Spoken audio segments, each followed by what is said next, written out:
Hello, everybody. Welcome to the Money League. Joining me is a doctor who's drinking an Argentinian wine. How are you doing, Dr. Atanda? I'm feeling very warm and toasty this lovely evening with my red blend. Let's get it. There you go. There you go. And of course, straight from the ER, Mr. Mills. How's Virginia Beach treating you? It is raining cats and dogs right now. I don't know if you can hear it, but like it is, it's been coming down all day, and many of the streets are flooded.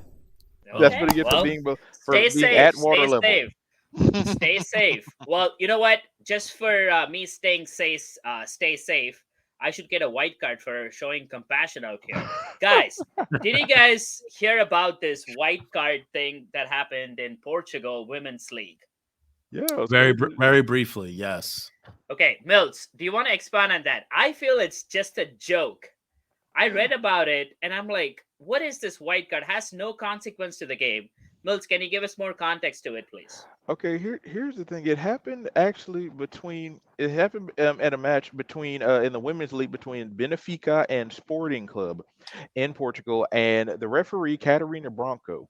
They gave out a white card. Now, what that white card means is it's a fair play, meaning it's improving the ethics value in the sports.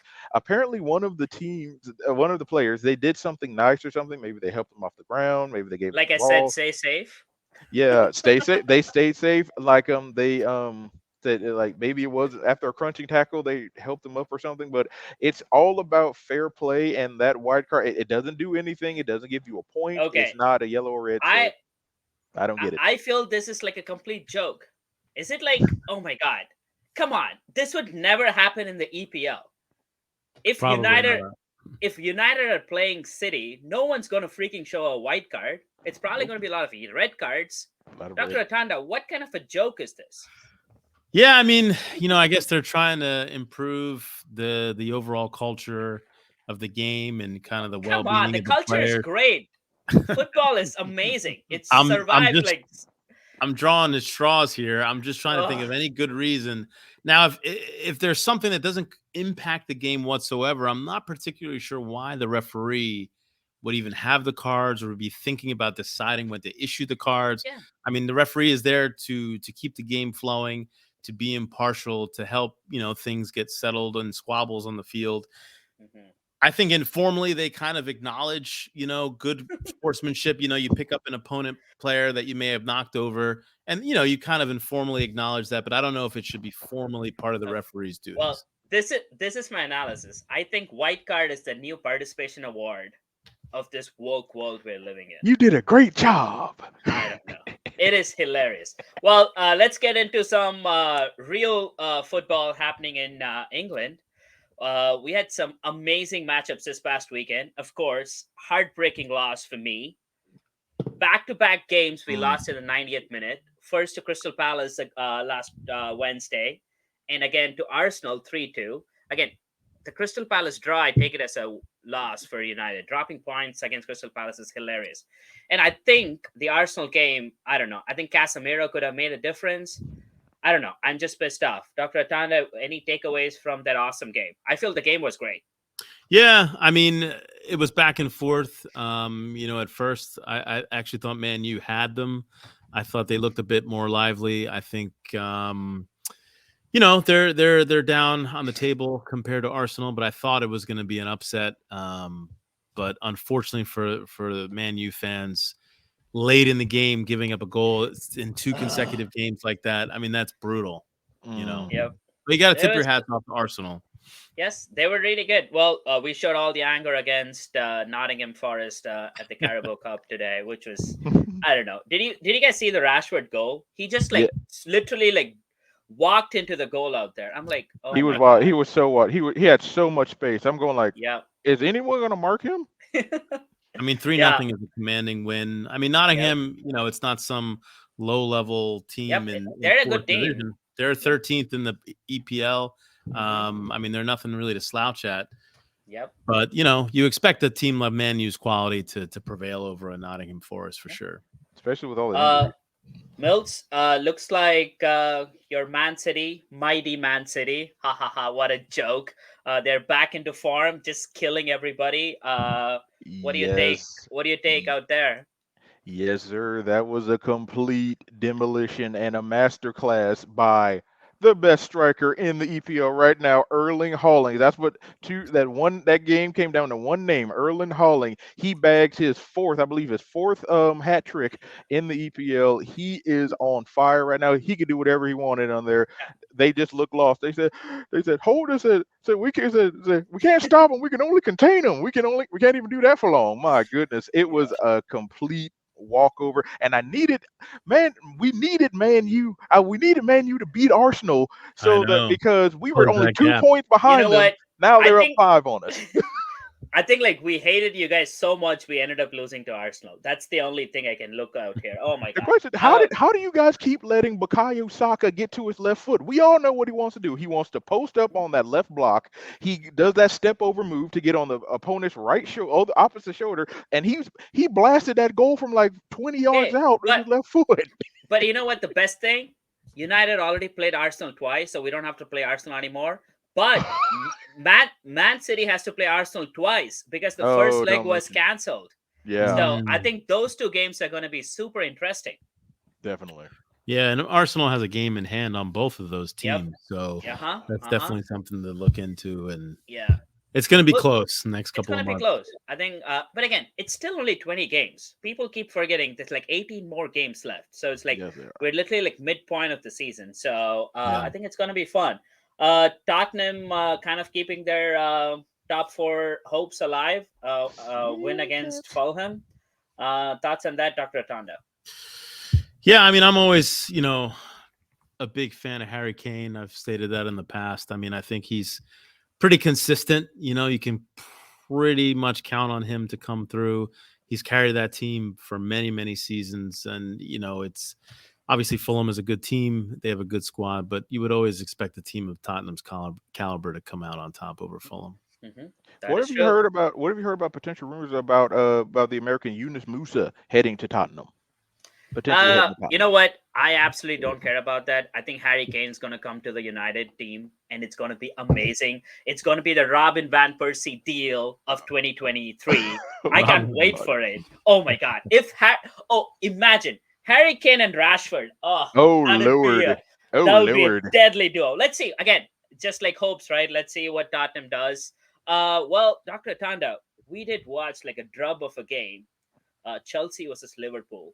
Guess we should not even talk about that game. What's happening? Nil draw. I mean, I mean, I would say it's considered a win for Chelsea because I would say this because I mean Liverpool. I mean they're one up in the table compared to them. They're pretty much both somewhat underachieving. But Chelsea's had so many injury woes. They've had so many issues and problems. Graham Potter's in the hot seat, as we all know. So just to pull out a draw, I think I would say it's really good for Chelsea and poor for Liverpool. Hmm. But anything they can get just to get a point, I think is reasonable. Yep. That's true. And looks like Newcastle is rolling as well. Mills, that's your what third team, I guess. Every you should probably go and work in the ER in the Middle East. I think you'll do. People would love you out there. Uh, said no. I said no. Don't see that happening. Nah, Okay, just I'm kidding, good. just kidding. Looks like Brentford kind of dropped points against Leeds United. That was like a big blow for Brentford. Their top 10 hopes is kind of dangling up there, so that's going to be interesting. Guys, we have no EPL this week. Kind of a bummer, but there's a lot of really good matches for the FA Cup. So starting today with a lot of club matches, United beat Nottingham Forest 3-0. Uh, so the big game is Friday. Friday. Man City and Arsenal FA Cup. Oh my god. I think that's kind of like a preview going up to their Right. other EPL two games. EPL games. So 3 games against Arsenal in a span of what, 3 months? Yeah. Mills, you should be scared right now. I am so nervous.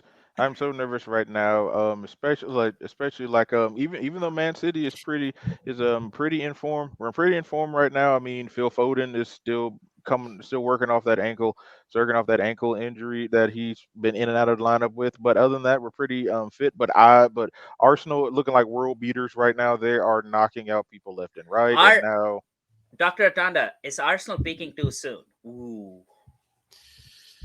It's interesting. I mean, there's two camps for that. Obviously, you want to get to a good start early, and if you can keep your foot in the gas and have the stranglehold on the 2, 3, 4 teams below you, that's good. But sometimes you kind of run out of gas. It's All it's a, right. it's a high pressure league, highly elite performances constantly, week in and week out. And sometimes you're right. I mean, they kind of fizzle out because they just cannot keep their foot on the gas that long. When you have teams like Man City, Newcastle, Man U on your heels, and then you have the FA Cup, you have the World Cup break. We'll see. We're going to see the stamina, and we're going to see the really championship caliber performance that Arsenal has over the next 3 months. It's scary because sometimes people peter out and they do peak too soon. I'm not 100% sure how Arsenal will do. But it's a worry. It is a worry. I think Man City is going to beat Arsenal for the FA Cup round. That's my guess. I'm hoping the other good games for the FA Cup this week. Another top 10. I can't even say top 10 matchup. Like Liverpool play Brighton. I don't know. Liverpool should win that game, but I don't know if they're going to take FA Cup seriously. And Man United play Reading, and Tottenham play Preston North. So I think it's those games should be winnable, but you never know. FA Cups are always funny. They play the second team. That's going to be interesting. Dr. Atanda, I wanted to talk about Chelsea. Looks like you guys want to sign every free agent possible out there in Europe. everybody. Are you guys going to do like the same thing you did back when Mourinho was there 2003 to 7, where you buy every player and send everyone out on loan? Is that the goal again? It's kind of looking that way slowly. I mean, when you have deep pockets, you got to spend that cash. And when guys are hurt, guys are injured, you're not playing to the level you'd expect. The next best thing is to try to bring in top level talent, and they have the money to do that. Unfortunately, it's not really paying dividends as you would expect. Well, I think like even if they can kind of like sneak in into the top 6 by the end of the year, I think that'll be a win. I think this Ukrainian winger you guys signed from Shakhtar Donetsk, I think he's the real deal. He looks so good. He played only for 10 minutes. He has that spark. He was so good. I loved him. I think he's going to be. I think Arsenal missed out on him. So, well, one thing that's really interesting in the next couple of months, you're going to have some pretty big key players from Chelsea, hopefully coming back from injury. Your Raheem Sterling's, your Pulisic's, maybe even N'Golo Kante. So it's going to be very interesting to see how these kind of other more established players meld and blend with these kind of new recruits that they're bringing in. But hopefully they can make a turnaround towards the end of the season. Dr. Atta, I did like read a news. I think not even a news. I think Gabriel Jesus was talking to paparazzi or like one of the news networks. He said he's going to be back in like 4 to 5 weeks. Did you guys look into that? Yeah. So which is like how effective is it going to be? Like, is that may be a bit aggressive? It may be a bit aggressive. His original return line from the MCL injury. Now, Dr. Tonda, now when they say 4 to 5, is that a bit like a bit overly optimistic? Or like I said, it may be a bit aggressive, and it may be a bit aggressive. And there's a difference between being somewhat ready for training and ready for some preliminary minutes versus being 90 plus minutes match fit. And we'll see. I just hope the re-injury rate is less on him.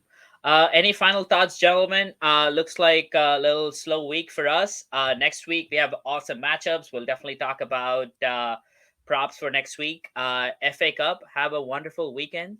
Dr. Atanda, are you going to go into the weekend drinking some Brazilian wine, or are you going to stick to just Argentina out here?